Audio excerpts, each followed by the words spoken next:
یہ قرآن کا دوسرا حصہ ہے کہ لوگوں کے حقوق، جس کو حقوق العباد کہتے ہیں۔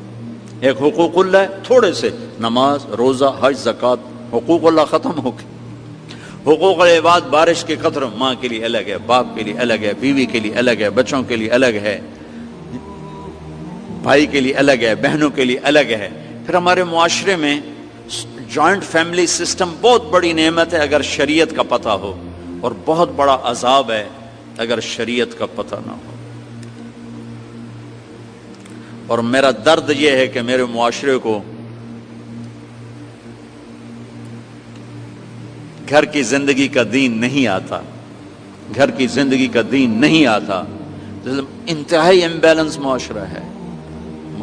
ماں باپ کی وجہ سے بیوی پہ زیادتی نہ کرنا، بیوی کی وجہ سے ماں باپ پہ زیادتی نہ کرنا۔ ہمارے معاشرے میں چاہے ڈاکٹر کا سسرال ہو اور چاہے مولوی کا سسرال ہو، سسرال بے رحم ہے، سسرال ظالم ہے۔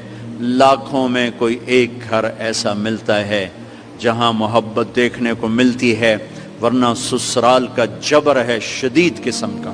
اور آنے والی لڑکی اپنی ساس، اپنا سسر، اپنی نندیں، اپنے دیور، سب کی نوکر بن کے آتی ہے، تو اس نے بچے کب پالنے ہیں، اس نے بچوں کی تربیت کب کرنی ہے۔ آنے والی لڑکی کے ذمے خامند کی روٹی پکانا بھی نہیں ہے، تو ذمہ ہے کیا؟ نسل کو تیار کرنا۔ نسل کب تیار ہوگی؟ جب اس کا ذہن صحیح ہوگا۔ اور کبھی تانا سنا خامند سے، کبھی سنا بھابھی سے، کبھی سنا دیور سے، کبھی سنا نند سے، کبھی سنا ساس سے، کبھی سنا سسر سے، اس مٹی تے سوا بچے پالنے، وہ تو اپنے بچے اٹھا اٹھا کے پھینکے گی۔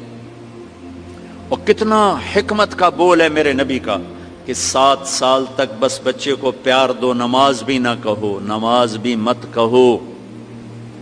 7 سال تک پیار دو، قریب کرو، 7 سال کے بعد نماز کا کہنا شروع کرو۔ ہم 3 سال کی عمر میں بچوں کو نرسری میں چھوڑ کے آ جاتے ہیں، اور اس کے اندر میں ہم ایک زہر ڈال دیتے ہیں۔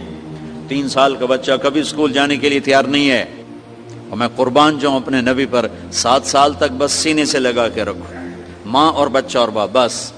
اب دیکھنا حضرت ہاجرہ نے کیا کر کے دکھایا، 6 سال کے بچے کو کہاں پہنچایا، یا ابت افعل ما تؤمر، ابا جی ذبح کرنا، جلدی کر، اللہ اکبر، جلدی کرو، ذبح کرو۔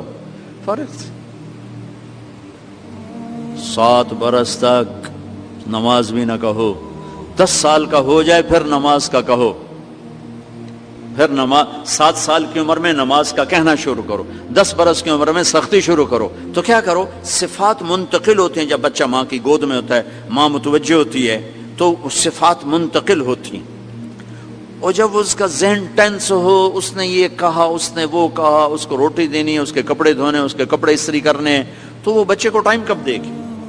تو یہ بہت امبیلنس سا معاشرہ ہے میرے بھائیو، اس کو سیکھو۔ میں جیسے نماز سیکھتے ہو، نبی کی معاشرت بھی سیکھو کہ آپ نے ایک مسلمان کا گھر کیسا ہونا چاہیے۔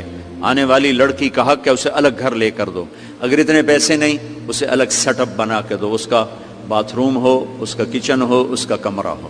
اگر اس کی بھی گنجائش نہیں ہے تو کم از کم ایک کمرہ، ایک باتھ روم اور ایک چولہا اس کی ضرورت ہے، اسے الگ دو۔ یہ کوئی شریعت کے خلاف نہیں ہے۔ اپنے گھروں کو اپنے نبی والی زندگی سکھاؤ، اپنی بیٹیوں کو اچھے اخلاق سکھاؤ، اپنے بچوں کو اچھے اخلاق سکھاؤ۔ تم نے کل کسی کی بچی کو گھر میں لانا ہے، کل ان بچیوں نے کسی کے گھر جانا ہے، یہ جانے والی کسی گھر کے لیے عذاب نہ بنے، اور یہ لے جانے والے کسی بچی کے لیے عذاب نہ بنے۔ ایک خوبصورت معاشرہ وجود میں آئے جس پر اللہ بھی راضی ہو، اللہ کا نبی بھی راضی ہو، اور فرشتے بھی خوش ہوں، اور اللہ راضی ہو کر دنیا اور آخرت بنا دے۔ اس ساری چیزوں کو سیکھنا یہ آپ سب بچے بچیوں پر فرض ہے، اور یہ ہماری اور آپ کی ذمہ داری ہے۔